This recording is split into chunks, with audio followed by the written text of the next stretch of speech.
rentrent à l'instant sur le terrain, eux, vont peut-être regretter d'être sortis vu ces conditions bien particulières. Fleury US Concarneau, c'est votre affiche pour la 23e journée de championnat national. Même en étant à 30-40 mètres du but adverse, quel pour le centre, et très très belle même cette tête de Flavio da Silva. Les rares opportunités de Concarneau ce soir étaient tranchantes, incisives, et c'est paradoxalement de retour à 11 contre 11 que l'USC parvient à marquer 1-0, 27e minute.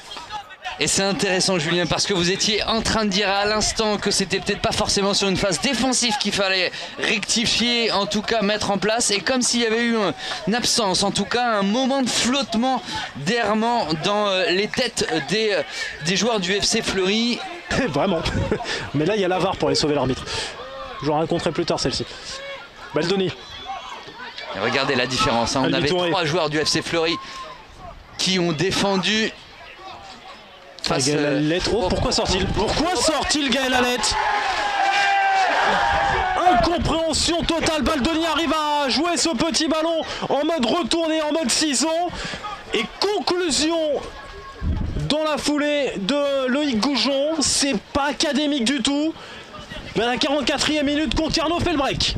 Du FC Fleury, on le voit sur cette action là, regardez, il y a quand même presque 3 joueurs proches du joueur de l'US Concarneau.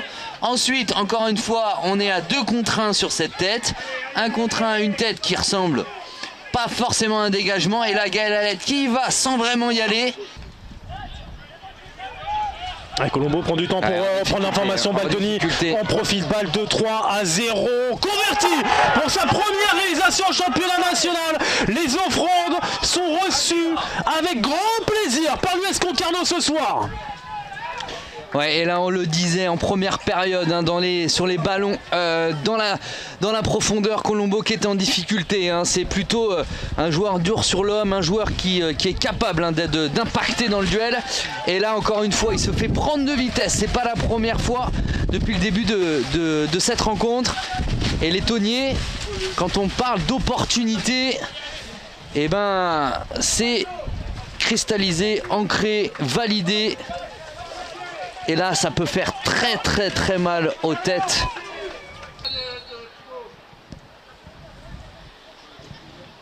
Le premier poteau avec une déviation de Gareth Bellet, doublé en 5 minutes pour Baldoni.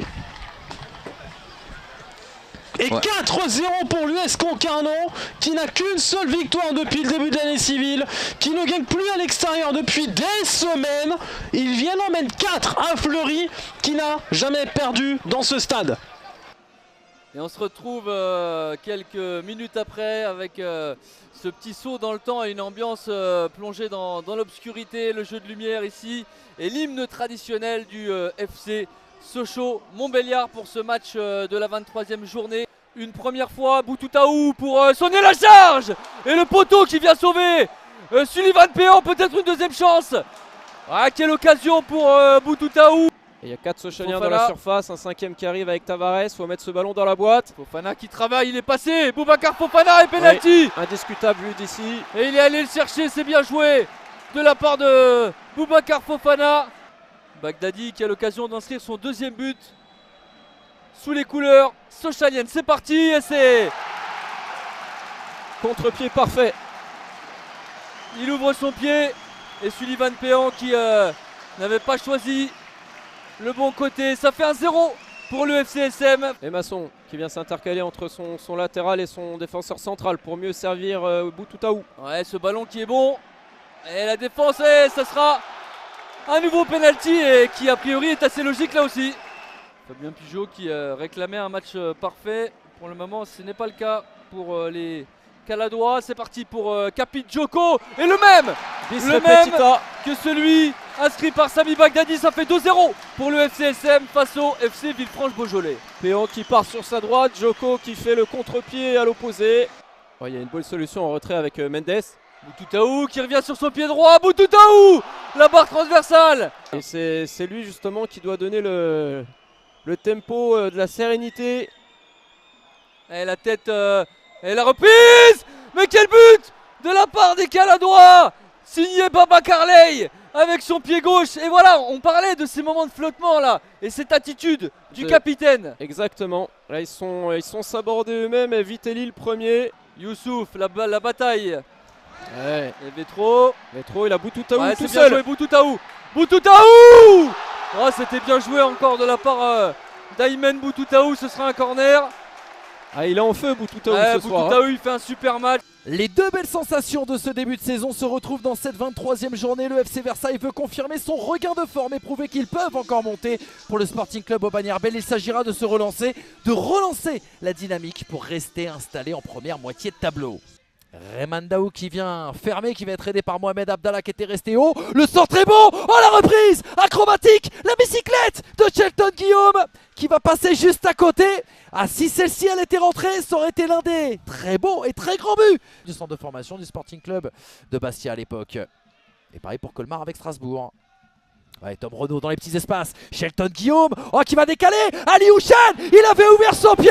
Et si Jordan Gilles était sur la trajectoire et a touché ce ballon, il n'a pas pu l'empêcher de franchir la ligne. Au meilleur moment, le FC Versailles se libère et débloque le tableau d'affichage.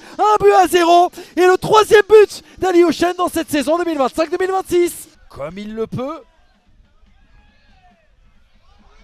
Et derrière en transition, Cédric Ozumo. Ah, changement d'orientation pour essayer d'aller toucher Shelton Guillaume. Du chewing-gum sur les chaussures. Et derrière le contrôle, la frappe enchaînée. Romain Basque a bien suivi. Et la balle de break, passée l'heure de jeu pour le FC Versailles.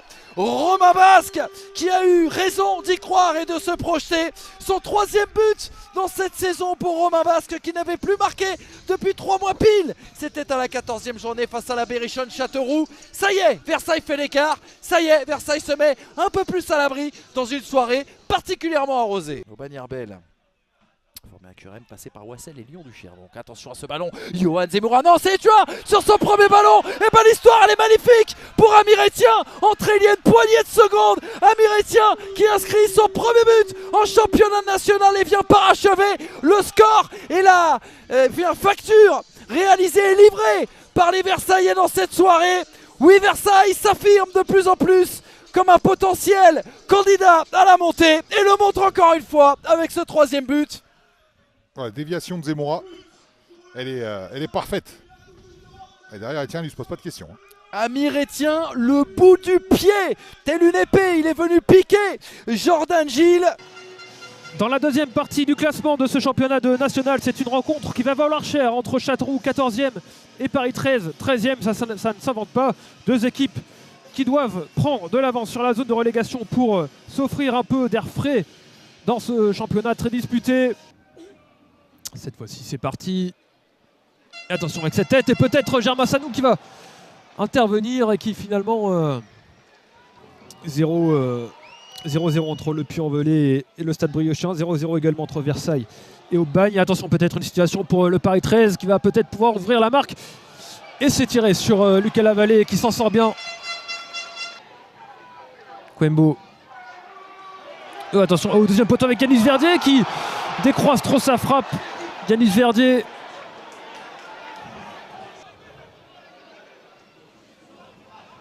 Oh, attention avec la prise de vitesse peut-être côté Paris 13.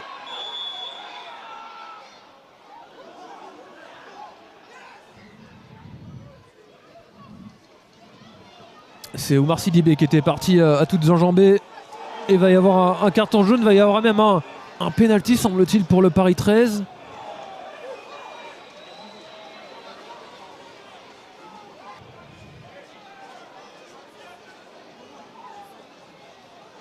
Et ce pénalty qui va être tiré par Johan Lam, le tout nouvel entrant, va-t-il permettre à son équipe de repartir avec une victoire ici de Châteauroux. Le coup de massue pour la Berrichonne de Châteauroux. Et puis peut-être la grâce qui va intervenir sur ce pénalty de Johan Lam et qui va tromper à contre-pied. Lucas Lavallée, c'est formidablement exécuté ça de la part de Johan Lam, le nouvel entrant qui semble offrir ce soir la victoire à Paris 13.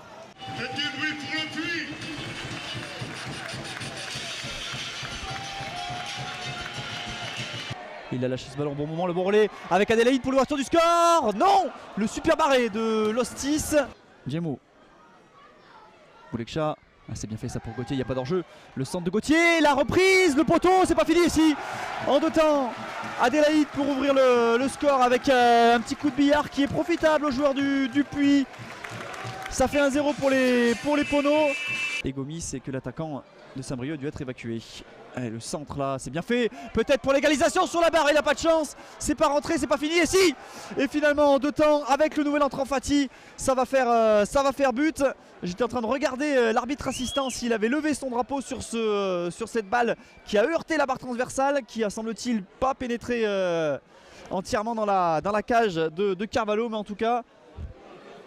La finalité est la même, ça fait but alors qu'ils s'étaient projetés, ils étaient 3 dans cette surface de réparation. La reprise de Jeannot, la barre, non c'est bien devant la ligne, bien vu de la part de l'arbitre assistant.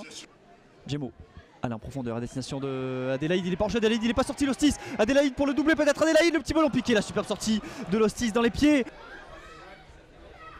Le ballon pour Adélaïde, ça c'est bien fait pour Boulekcha. Est-ce qu'il va être devant Diakaby?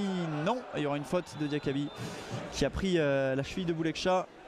Alors c'est pas une grosse faute mais ça va offrir un coup franc, on a vu il va même prendre un jaune.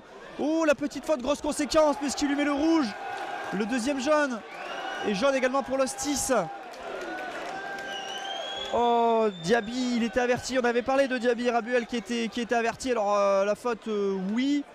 Est-ce qu'elle mérite un deuxième jaune cette faute? On va essayer de la revoir, la faute c'est Diaby qui a pris ce carton rouge. Le centre de Yobé, c'est mal dégagé, la reprise, oh l'arrêt magnifique de l'Hostis, il avait la doublé au bout du pied, Fati. Et les voici justement, les Léopards qui rentrent sur la pelouse avec un objectif en tête, aller chercher une 3e victoire de suite face à eux, des Burgiens en quête de confiance. QRM Bourg-en-Bresse-Péronnas, c'est la 23e journée de National. Et derrière, tu joues ton maintien en championnat national. Attention. Ouais, attention à cette action, il y a petit cafouillage. La reprise de volée, elle était belle, cette reprise de Meyer, c'est pas terminé. Le ballon qui va arriver sur la tête de Bezic. Et l'ouverture du score de Bourg-Péronnas qui vient sécher les espoirs de QRM après 6 minutes de jeu. Ça fait 1-0 pour l'équipe visiteuse. La preuve, hein. Et je trouve que pour l'instant, il a trouvé un peu les... Ah voilà. Le voilà justement, Mandangué qui va pouvoir enchaîner. Voilà. Oh qu'il est beau ce but de Mandangué, de cette frappe pied gauche en demi-volée. Il redonne le sourire aux supporters Quevilly. Et ça fait un partout après 34 minutes de jeu. Je ne sais pas si c'est logique l'égalisation, mais elle va faire du bien aux hommes de QRM. On voit bien cette incertitude avec les 3 défenseurs. Et lui, sans se poser de questions. Quelle est belle cette frappe. Pied gauche sous la barre. De Ryan Mandangué. À Teddy Boulendi. Elle est sublime. Voilà, vous en parliez David, les jambes de feu, là c'est une frappe de feu. Ouais, puis ça va le rassurer, il va pouvoir reprendre son couloir, dévorer les espaces comme il sait le faire à l'accoutumée. C'est pour ça que je le trouve un petit peu timoré, et voilà, il s'est rassuré, il va pouvoir commencer son match. Clairement. Ouais, voilà, vous parliez de ses jambes de feu. Et là il est en train de percer toute la défense, il est parti en solitaire, Mandangué, pied droit. Oh l'exploit solitaire de Mandangué qui est définitivement rentré dans son match et qui en 10 minutes vient claquer un doublé et redonner l'avantage à QRM. Ça fait 2-1 à la 40e minute de jeu.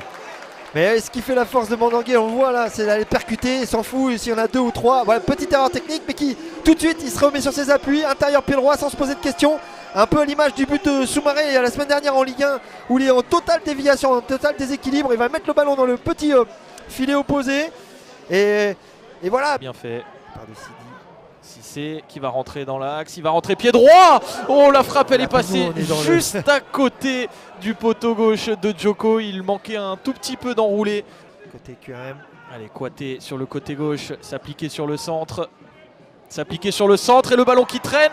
Est-ce qu'il va siffler? Il va siffler penalty. Le match est totalement relancé à moins d'1 minute de la fin du temps réglementaire. C'est Kembolo qui est venu se glisser dans la surface. C'est sur Kembolo. L'entrant. Et les deux. Avec Cissé, ils ont quand même dynamité. Et Meyer face à Djoko. Meyer qui va tirer plein centre.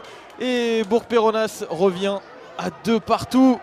Les voici les joueurs qui entrent sur la pelouse avec les cadets dans le maillot visiteur, le maillot clair emmené par Yann Mvila. Les Valenciennois sont de leur couleur traditionnelle, le maillot rouge, short blanc, bas rouge. Voilà pour les 2 formations. Et c'est là derrière qui revient pour toucher ce ballon. Laïdari avec Koum. Koum, le centre de Koum et Courtet qui est un petit peu court. Le ballon qui reste pour les Valenciennois. On tente une nouvelle fois avec Courtet. Ah, ce ballon avec beaucoup de réussite qui termine au fond des filets. Alors est-ce que c'est Courtet qui l'a mis ou c'est Mandria qui l'a touché? En tout cas, le mal est fait. Et Valenciennes qui ouvre le score et qui mène 1-0. On joue la 41e minute de jeu. EVA qui mène enfin à domicile. Ça faisait un petit moment qui empêche la continuité de la progression valenciennoise. Et ce ballon qui parvient une nouvelle fois jusqu'à Koum. Le centre pour Courtet. Ouais, ça fait deux. Ça fait deux, ça fait deux, ça fait deux. Et Courtet comme à la parade sur ce centre d'Alexis Koum qui réussit le but du braquet qui doit certainement être libéré par ce but, le numéro 18 valenciennois. Encore une fois, une belle action collective de Valenciennes, conclue cette fois-ci par Gaëtan Courtet. Mais le gros travail de cet homme qui délivre le centre, c'est Alexis Koum. Et derrière, le plat du pied, Anthony Mandria ne peut absolument rien faire. Et Valenciennes qui mène sur sa pelouse 2-0. Sagnan, Souleymane Sagnan qui met sur la bonne. Ivan Botella, oui, ça c'est bien joué, belle action collective pour Armand Gnandouillet. Gnandouillet extérieur du pied gauche sur le ballon qui revient derrière. Oh, le ballon sauvé sur la ligne par Jean Louchet puis Alexandre Koef. Alors qu'on voit l'action à l'extérieur, pied droit, Jean Louchet qui écarte le danger. Il y avait Afid derrière qui très intelligemment remet ce ballon pour Dali Amar. Jean Louchet qui intervient, Alexandre Koef en deuxième lame des tribunes. Attention, Afid, la côté droit. Afid a permuté, hein. Il a pris cette fois-ci le côté droit, le voici. Afid servi par Mazier.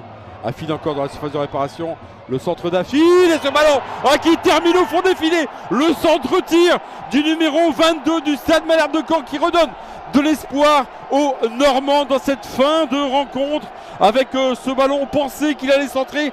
Mais finalement, on a vu les filets trembler. Et ce ballon était bien évidemment au fond. L'USO est né il y a 50 ans. La fête va être belle ce soir entre l'USO et le FCR. On parle de remonter en Ligue 2 ce soir. Voilà l'objectif de ces deux clubs. Parce qu'il va y avoir beaucoup à donner. C'est parti. Sanchez, la tête dans la parade de Temperton. Exceptionnel. La parade de Temperton pour empêcher l'USO de prendre les devants dans ce match. Et là on voit le corner de Sanchez. Et derrière on a le joueur orléanais qui arrive tout à fait lancé. Et on a une super parade de Temperton. Qui retrouve Kenny Rocha, le relais, Aymeric Goumont encore, allez le FCR qui va essayer de garder un petit peu ce ballon dans les pieds. Bassi face à Silla, l'intervention réclame une main, penalty pour le FCR. La main elle a été vue par Dorian Bovolenta et la main de Mamadou Silla. On parlait du duel entre les deux joueurs, Bassi vient d'en remporter un très important. On va revoir ce qui s'est passé, la petite aile de pigeon de Bassi est derrière. Ah ouais, avec son bras gauche, en fait, il la ramène avec le coude. Et Kenny Rocha qui a l'occasion de mettre le FCR sur de très bons rails ici au stade de la Source. Concentration, Kenny Rocha qui s'élance et ça va au fond. Le FCR qui prend les devants. 1-0, penalty 26e minute. Kenny Rocha, le meilleur buteur de l'USO, son 8e de la saison. Rouen mène 1-0. Qui tente de décaler Guillaume Pousse, la récupération de Kébé avec Sanchez pour El Koumisti dans la surface, la frappe d'El Koumisti. Il est là, le goleador pour égaliser. 36e minute de jeu, l'USO revient partout grâce au 12e but de la saison de Fred El Koumisti. Quel buteur François, c'est un artiste, on le disait tout à l'heure, il avait pris ses repères François dans la surface. Il les a trouvés depuis le début du match. On arrive à le trouver entre les lignes. Il est capable de décrocher très facilement. Et là, il est touché face au jeu. Et très vite, il enchaîne. Et au regard de la physionomie du match, François, on peut que considérer que c'est globalement mérité. El Koumisti, il est passé. Enfin, El Koumisti, Louyaboula, l'arrêt de Temperton. Est-ce que c'est le poteau ou c'est la main de Temperton? Quelle occasion énorme pour l'USO. Quelle occasion. Toute la qualité technique de El Koumisti. L'appel de Diaco qui met en difficulté la défense. Kébé qui a le ballon, il va peut-être en rester une avec Kouroufia Kébé qui va trouver Diaco avec ce ballon encore aux abords de la surface. El Koumisti peut-être pour la frappe. Oh, la transversale qui vient repousser le ballon d'El Koumisti, le magicien. C'est pour ça, François, qu'on aime le foot. C'est pour ça qu'on vient dans les stades. C'est pour voir ce type de joueur. On est à la 96e minute. Et là, il déclenche une énorme frappe qui aurait pu être le but de l'année, François. Malheureusement, ça vient toucher l'équerre. Mais quel match, François, quel match auquel on vient d'assister. Et les 3 coups de sifflet final a fait lever le stade de la Source qui applaudit. Je pense qu'on est en train d'applaudir les deux équipes. On est en train d'applaudir la prestation de ce soir. Un but partout, rien marqué en seconde période. Ce qui a manqué à Orléans, ça a été de bonifier leur temps fort. Ils en ont eu beaucoup sur cette première mi-temps. Ils en ont eu beaucoup également sur la deuxième mi-temps. Et malheureusement, ils n'ont pas réussi à les bonifier.